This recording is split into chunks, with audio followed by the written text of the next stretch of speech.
Hello दोस्तों, स्वागत है आपका अपने यूट्यूब चैनल अंबुज पाठशाला में।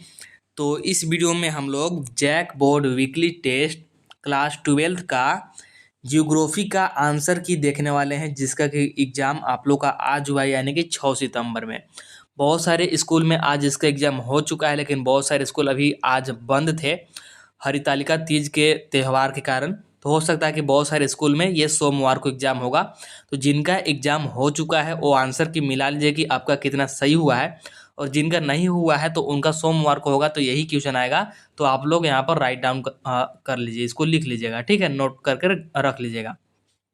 तो चलिए वीडियो को स्टार्ट करते हैं। और वीडियो को स्टार्ट करने से पहले हमारे चैनल पर नए हो तो चैनल को सब्सक्राइब करके जरूर रख लीजिएगा। साथ ही वीडियो को अपने दोस्तों के पास भी शेयर कर दीजिएगा, क्योंकि वीडियो बहुत ही ज़्यादा इंपॉर्टेंट होने वाला है आपके बोर्ड के पॉइंट ऑफ व्यू से भी, बोर्ड एग्जाम के पॉइंट ऑफ व्यू से भी, ठीक है। और पीडीएफ के लिए आप लोग टेलीग्राम ग्रुप को ज्वाइन कर लीजिए। टेलीग्राम ग्रुप का लिंक डिस्क्रिप्शन में दिया हुआ है, वहाँ पर आप लोग जा करके ज्वाइन कर लीजिए टेलीग्राम ग्रुप को, ठीक है। और साथ ही आपको व्हाट्सअप चैनल का भी लिंक मिल जाएगा, व्हाट्सअप चैनल को भी ज्वाइन कर लीजिएगा, क्योंकि आने वाले समय में टेलीग्राम बैन अगर हो जाएगा तो सारा स्टडी मटेरियल आपको व्हाट्सअप चैनल पर ही मिलेगा। लेकिन फ़िलहाल आपका जो पीडीएफ है टेलीग्राम ग्रुप में सेंड कर दिया जाएगा। चलिए स्टार्ट करते हैं। तो देखिए, सबसे पहले सेक्शन ए, जिसमें कि ऑब्जेक्टिव क्वेश्चन है आपका। तो पहला क्वेश्चन है इसमें, देखिए क्या है। विनिर्माण उद्योग किस प्रकार के क्रिया के अंतर्गत आता है? Manufacturing industry is considered in which activities? तो यहाँ पर चार ऑप्शन आपको गिवन है, प्राथमिक, द्वितीयक, तृतीयक और चतुर्थ, यानी कि प्राइमरी, सेकेंडरी, टर्सरी और क्वाड्रेटरी। तो राइट आंसर क्या आ जाएगा? जो मैन्युफैक्चरिंग वगैरह होता है ना, जो भी विनिर्माण वाला होता है, हम लोग 9th क्लास से पढ़ते आ रहे हैं। अगर आप लोग पढ़े होंगे, अगर आपको याद होगा, तो 9th में भी पढ़ना था, ये 10th में भी पढ़ना है, ठीक है, और 12th में भी आपको पढ़ना है। तो राइट आंसर जो हमारा आ जाएगा, राइट आंसर आ जाएगा ऑप्शन नंबर बी, यानी कि सेकेंडरी, ठीक है, द्वितीय का जाएगा। ऑप्शन नंबर यहाँ पर हो जाएगा ख आपका करेक्ट। इसके बाद आगे बढ़ते हैं। तो सेकेंड नंबर वाला क्वेश्चन देखिए क्या है। निम्नलिखित में से कौन एक खनिज आधारित उद्योग है? विच of the following is a mineral based industry? ठीक है, तो मिनरल बेस्ड पूछ रहा है ना, तो जो आपका लौह एवं इस्पात उद्योग है यही तो है आपका। तो ऑप्शन नंबर ग हो जाएगा आपका राइट, यानी कि option number C, iron and steel industry ही हमारा मिनरल बेस्ड इंडस्ट्री है। तो ऑप्शन नंबर सी हो जाएगा आपका करेक्ट, ठीक है। इसके बाद आगे बढ़ रहे हैं। तो तीसरा का नाम वाला क्वेश्चन देखिए क्या है। निम्नलिखित में से कौन कृषि आधारित उद्योग नहीं है बोला है? क्वेश्चन को पूरा पढ़ना जरूरी है, यहाँ पर बोला है हमसे नहीं है, यानी कि विच of the following is not an Ergo based industry, ठीक है। चार ऑप्शन गिवन है, हमको यहाँ पर चुनना क्या है, जो कि कृषि आधारित उद्योग नहीं है, ठीक। तो राइट आंसर क्या जाएगा हमारे पास? राइट आंसर आ जाएगा पेट्रो रसायन उद्योग, यानी कि ऑप्शन नंबर घ, पेट्रोकेमिकल इंडस्ट्री जो है ये हमारा कृषि आधारित नहीं है, इसका कृषि से कोई भी लेन देन नहीं है। तो ऑप्शन नंबर डी हो जाएगा आपका करेक्ट, ठीक है। इसके बाद देखिए फोर्थ नंबर वाला क्वेश्चन देखिए क्या है। निम्नलिखित में से कौन कुटीर उद्योग में निर्मित होता है? कुटीर उद्योग में निर्मित बोल रहा है, कौन होता है ना। चार ऑप्शन गिवन है। विच of the following is made in cottage industry? तो कॉटेज इंडस्ट्री में अगर बात करें तो इनमें से कौन सा निर्मित होता है? तो राइट आंसर आ जाएगा हमारा जो चटाई है, ठीक है, और मिट्टी के जो बर्तन है और माइक्रोचिप जो है, ये सारे हमारे कुटीर उद्योग में ही निर्मित होते हैं। इसीलिए एक मिनट, आपका चटाई हो गया, मिट्टी के बर्तन हो गए, लेकिन ये नहीं, माइक्रोचिप नहीं, यानी कि चटाई और मिट्टी के बर्तन, ठीक है, चटाई और मिट्टी के बर्तन आपके दोनों कुटीर उद्योग में निर्मित होते हैं। इसलिए आपका ऑप्शन नंबर घ हो जाएगा राइट, यानी कि क और ख दोनों। तो इस इंग्लिश में आपका हो जाएगा यहाँ पर क्या, इंग्लिश में हो जाएगा आपका कारपेट और पोएट्री, ठीक है, कारपेट और पोएट्री आपका दोनों ये कॉटेज इंडस्ट्री में ही क्या होता है, मेड होता है। इसलिए ऑप्शन नंबर डी हो जाएगा आपका correct, both A and B, ठीक है, both A and B, option number D correct. इसके बाद देखिए 5 नंबर वाला क्वेश्चन क्या बोल रहा है। टिस्को किस क्षेत्र का उद्योग है? TISCO is an industry of which sector? किस सेक्टर का ये बोल रहा है? पब्लिक सेक्टर है, प्राइवेट सेक्टर है, ज्वाइंट सेक्टर है, मतलब कि दोनों मिल के है, या फिर नॉन ऑफ दीज, इनमें से कोई नहीं। तो राइट आंसर की बात करें तो राइट आंसर हमारा कौन सा आ जाएगा? राइट आंसर आ जाएगा हमारा यहाँ पे ऑप्शन नंबर ख, यानी कि निजी, निजी मतलब प्राइवेट, ऑप्शन नंबर बी हो जाएगा आपका यहाँ पर करेक्ट, ठीक है। इसके बाद आगे बढ़ते हैं। तो 6 नंबर वाला क्वेश्चन देखिए क्या है। पिट्सबर्ग किससे संबंधित है?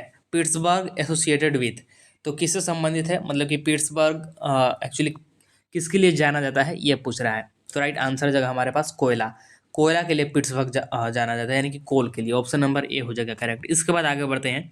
तो 7 नंबर वाला क्वेश्चन देखिए क्या है।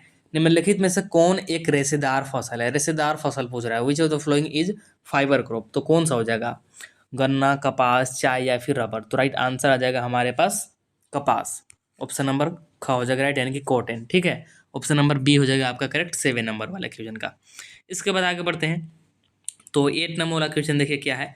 स्वर्ण रेखा किसे कहते हैं, which is known as golden fibre, golden fibre के नाम से किसे जाना जाता है, या फिर गोल्डन फाइबर के नाम से कौन मशहूर है, ये हो जाएगा आपका क्वेश्चन। तो इसका आंसर बताना है आपको। यहाँ पर 4 ऑप्शन गिवन है, कपास, सिल्क, जूट, ऊन, यानी कि कॉटन, सिल्क, जूट और ऊल। तो राइट आंसर क्या जगह हमारे पास, राइट आंसर की बात करें तो राइट आंसर है इसका जूट, यानी कि ऑप्शन नंबर ग, ऑप्शन नंबर सी हो जाएगा आपका करेक्ट। ठीक है, जूट। इसके बाद आगे बढ़ते हैं। तो 9 नंबर वाला क्वेश्चन देखिए क्या है। निम्नलिखित में से कौन सा क्षेत्र को धान का कटोरा कहते हैं। ठीक है, तो ऑप्शन आपको गिवन है, कृष्ण गोदावरी डेल्टा क्षेत्र, गंगा सिंधु का मैदान, उत्तर पूर्वी का क्षेत्र, केरल और Tamil Nadu. Which of the following region is known as paddy bowl, paddy bowl के नाम से किस रीजन को हम लोग जानते हैं। सेम वही ऑप्शन आपको इंग्लिश में भी गिवन है, Krishna Godavari delta region, plain of Ganga and Sutlej, north eastern region, या फिर केरला एंड तमिलनाडु। तो राइट आंसर की बात करें तो राइट आंसर हमारा कौन सा जगह, राइट आंसर जगह हमारे पास कृष्ण गोदावरी डेल्टा क्षेत्र, यानी कि ऑप्शन नंबर ए हो जाएगा correct, Krishna Godavari delta region. ठीक है, इसके बाद आगे बढ़ते हैं। तो लास्ट वन है आपका 10 नंबर वाला ऑब्जेक्टिव, ऑब्जेक्टिव का लास्ट वन है।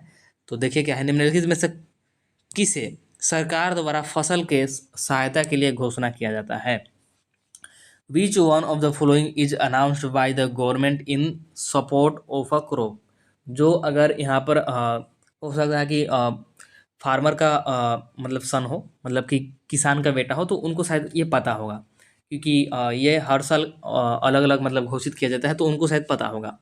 तो इसका राइट आंसर की बात करें सबसे पहले तो राइट आंसर है ऑप्शन नंबर ख, यानी कि न्यूनतम समर्थन मूल्य, मिनिमम सपोर्ट प्राइस है, जिसको कि हम लोग बोलते हैं एमएसपी। क्या बोलते हैं, एमएसपी। इकोनॉमिक्स में इसको डिटेल में पढ़ना है, इकोनॉमिक्स वाले स्टूडेंट इसको डिटेल में जानते होंगे। तो ऑप्शन नंबर बी हो जाएगा आपका यहाँ पर करेक्ट। ठीक है, इसके बाद आगे बढ़ते हैं। तो फिर है आपका सब्जेक्टिव क्वेश्चन, जिसमें कि पहला है 11 नंबर वाला, जो कि 2 नंबर का क्वेश्चन है। क्या है कि द्वितीय क्रिया से क्या समझते हैं, यह बताना है। इंग्लिश में भी है, अभी इंग्लिश में भी बताऊंगा।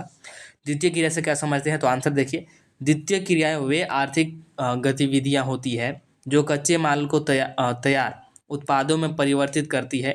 इन गतिविधियों में विनिर्माण, निर्माण और शिल्प कार्य शामिल होते हैं। तो बस हो गया इसका आंसर।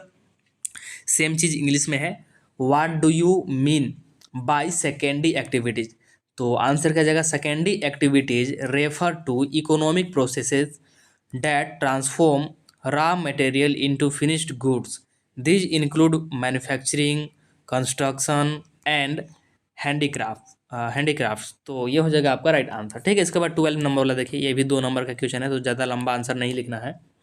क्या है, आधारभूत उद्योग को परिभाषित करें। तो आंसर क्या है, आधारभूत उद्योग ऐसे उद्योग होते हैं जो अन्य उद्योगों को कच्चा माल, ऊर्जा और उपकरण उपलब्ध कराते हैं, जैसे इस्पात, सीमेंट और बिजली उद्योग। ठीक है, इंग्लिश में सेम है कि डिफाइन बेसिक इंडस्ट्रीज। तो राइट आंसर क्या है, basic industries are those that supply raw materials, energy and machinery to other industries such as steel, cement and electricity. ठीक है, इसके बाद आगे बढ़ते हैं। तो 3 नंबर वाला क्वेश्चन यहाँ से आपका स्टार्ट होता है। तो 3 नंबर वाला पहला क्वेश्चन है कि उच्च प्रौद्योगिकी उद्योग पर टिप्पणी लिखिए। ठीक है, इंग्लिश में क्या है कि right a short note on high tech industry और हाई टेक्नोलॉजी इंडस्ट्री। ठीक है, हाई टेक बोल लीजिए इंडस्ट्री, या फिर हाई टेक्नोलॉजी इंडस्ट्री बोल लीजिए। ठीक है, दोनों एक ही बात है। तो इस पर क्या लिखना है, शॉर्ट नोट्स लिखना है। ठीक है, तो देखिए क्या जगह आंसर, उच्च प्रौद्योगिकी उद्योग ऐसे उद्योग होते हैं जो आधुनिक तकनीकी और नवाचारों का उपयोग करते हैं। इनमें कंप्यूटर, जैव प्रौद्योगिकी, अंतरिक्ष और संचार उद्योग शामिल होते हैं। ये उद्योग अत्यधिक कौशल और शोध पर निर्भर करते हैं। इंग्लिश में सेम है आंसर कि high tech industry are those that use advance technology and innovation. This include sectors like computing, biotechnology, space and communications. This industry rely heavily on skilled labour and research. ठीक है, इसके बाद देखिए last है आपका 3 number वाला question. तो क्या है, हरित क्रांति से आप क्या समझते हैं? हरित क्रांति एक कृषि सुधार आंदोलन था। इसके अंतर्गत नई कृषि तकनीकों, उन्नत बीजों और सिंचाई की आधुनिक पद्धतियों का उपयोग किया गया। इसका उद्देश्य अनाज उत्पादन में वृद्धि करना था, विशेष रूप से भारत जैसे विकासशील देशों में। ठीक है, हरित क्रांति तो ऐसे आई थिंक हर एक बच्चे को पता ही होगा, ज़्यादा नहीं तो बेसिक जानकारी तो सबको पता होगा, क्योंकि ये जनरल टॉपिक भी आ जाता है, जनरल नॉलेज में भी पूछा जाता है। देखिए इंग्लिश में वही क्वेश्चन है, what do you mean by green revolution? The green revolution was an agriculture reform movement that introduced new farming technology, high yield seeds, and modern irrigation method. Its aim was to increase food grain production, particularly in developing countries like India। ठीक है, इसके बाद देखिए 15 number का question है, जो कि आपका 5 नंबर का क्वेश्चन है। 15 एंड 60 5 नंबर वाला क्वेश्चन है। देखिए क्या है, कच्चे माल के आधार पर उद्योगों का वर्गीकरण करें। ठीक है, कच्चे माल के आधार पर उद्योगों का वर्गीकरण करना है, और उस क्योंकि 5 नंबर का है तो वर्गीकरण करके उसके बारे में भी लिखना होगा। जैसे सबसे पहले देखिए, कच्चे माल के आधार पर उद्योगों को 3 मुख्य श्रेणियों में विभाजित किया जा सकता है। सबसे पहले बता दें कि कच्चे माल के आधार पर कितने श्रेणियों में विभाजित किया जा सकता है, तो 3 में। अब तीनों को यहाँ पर हेडिंग डाल कर लिखेंगे। जैसे पहला, और पहला कौन सा हो गया, एग्रो आधारित उद्योग, फिर यहाँ पर कर देंगे ऐसे अंडरलाइन, और इसके बारे में यहाँ पर जो भी लिखा गया है इसको लिख लेंगे। ऐसे ही सेकेंड देंगे यहाँ पर पॉइंट, सेकेंड पॉइंट देंगे और ये लिखेंगे खनिज आधारित उद्योग, अंडरलाइन करेंगे और ये पूरा लिख लेंगे। ठीक है, इसके बाद देखिए 3 नंबर वाला, यहाँ पर तीसरा का पॉइंट डालेंगे और लिखेंगे वन आधारित उद्योग, और इसको अंडरलाइन कर देंगे और ये पूरा लिख लेंगे, तो बस हो गया आपका। ठीक है, इसी प्रकार से ये आपका हो गया 5 नंबर का। और सेम टू सेम इंग्लिश में है, इंग्लिश में सेम टू सेम है, यहाँ पर आपको दिख रहा होगा। हाँ, यहाँ पर देखिए, classify industries on the basis of raw materials. तो industries based on raw materials can be classified into 3 main category. कौन कौन सा कैटेगरी है देखिए, तो पहला है एग्रो बेस्ड इंडस्ट्री। फर्स्ट डालेंगे यहाँ पर एग्रो बेस्ड इंडस्ट्री, अंडरलाइन करेंगे और ये जो पूरा लिखा हुआ है इसको लिख लेंगे एज इट इज़।